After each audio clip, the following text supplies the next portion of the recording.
second round of the lives, and 4 contestants have to meet their timely or untimely end. It's all in how you view it, I guess. Hi there, my name is Dr. Dan, and you're watching the same online program that many of the Voice Australia contestants choose to watch when they need an independent review of their performances. No, really, they do. I'm a contemporary singing voice specialist with over 20 years experience in the music industry, and I hope to show you what I see and hear when I watch TV talent shows. This is episode 9 of The Fifth Chair, and we've travelled a long way since the blind auditions created a short list of 56 competitors. Exhausted by the journey thus far? I know I am, so let's make this episode extra quick and super snappy.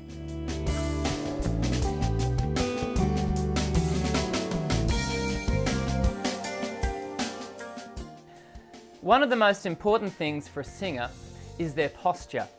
In recent years, the singing teacher community has given themselves to using the terminology body alignment when addressing the singer's physical configuration.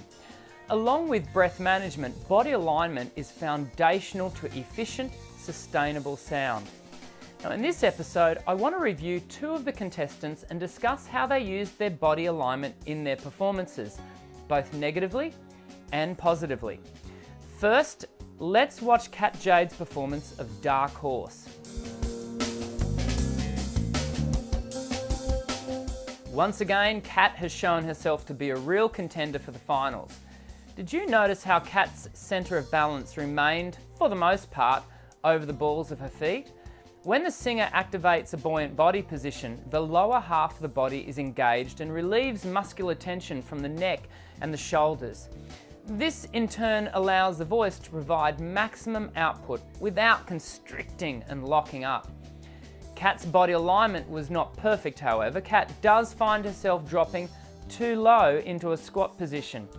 When you take the position of the bend too low, the abdominal wall cannot release for efficient inhalation, and this in turn causes the larynx to become the primary manager of the breath flow for exhalation. Now, fortunately for Kat, the performances are only 90 seconds in length, and so any unwanted strain is short-lived.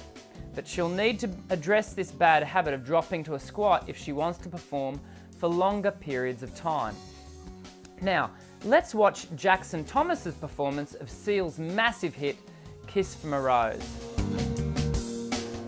At times, Jackson also employed soft knees and a buoyant body.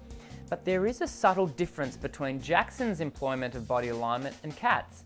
Did you notice that Jackson often found himself standing like a rider on a horse with his feet just outside the alignment of his hips? Performers find themselves planting their feet into this stance when they're trying to appear confident on stage. Unfortunately, this spread eagle position causes the performer's centre of gravity to shift slightly backwards, and it rocks the singer onto their heels. The resulting domino effect, the back muscles tighten in order to maintain upright balance, and the extrinsic muscles of the neck brace to hold the head in position. We hear the effect of this in the second half of Jackson's performance. His voice tightens and he sings a whole section flat. He was hearing the right note, but the voice, by virtue of his poor body alignment, couldn't position the notes onto pitch. On the surface of it, this might seem like I'm being a bit too picky. To the contraire, my good Watson, it's often the small adjustments that provide significant improvements in intonation, increased vocal stamina, and overall betterment of performance.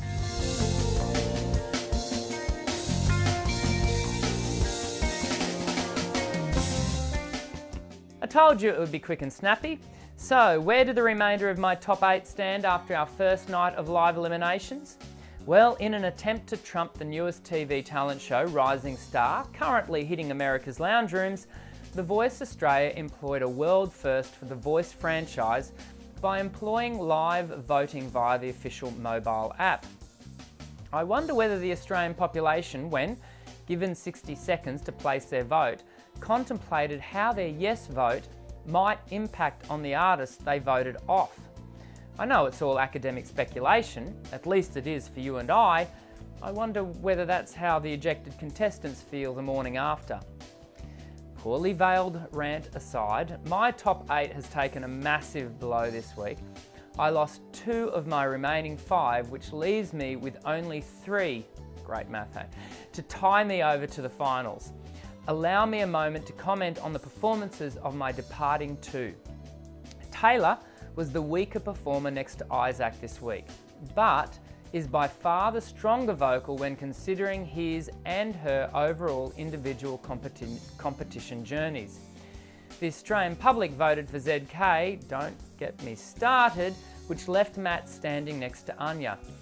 Anya deserved the night's win, but I hope Matt continues to develop in his artistry so we might see and hear him again in the future. Time for my pick of the week. Well, we didn't quite hear anything that bested Sabrina's performance from last week.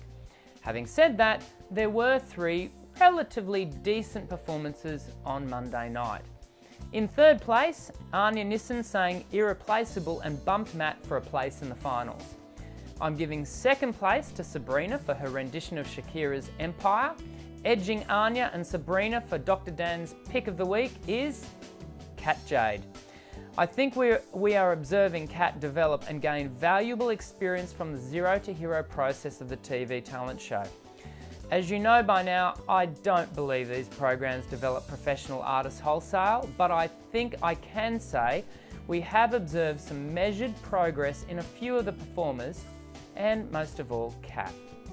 Before I sign off for another week, I need to let my regular viewers know that next week's episode of The Fifth Chair will be held over until the following week. I expect to present a bumper program for you in 2 weeks when I upload episode 10. In the meantime, you'll need to fend for yourselves next week by posting your reviews to the Djarts Facebook page. When I return in 2 weeks, we will have our final 8 competitors. I know it's only 2 weeks, but just in case you forget, I'll sign off by switching to the Pick of the Week link and reminding you, I'm Dr. Dan. Sing well.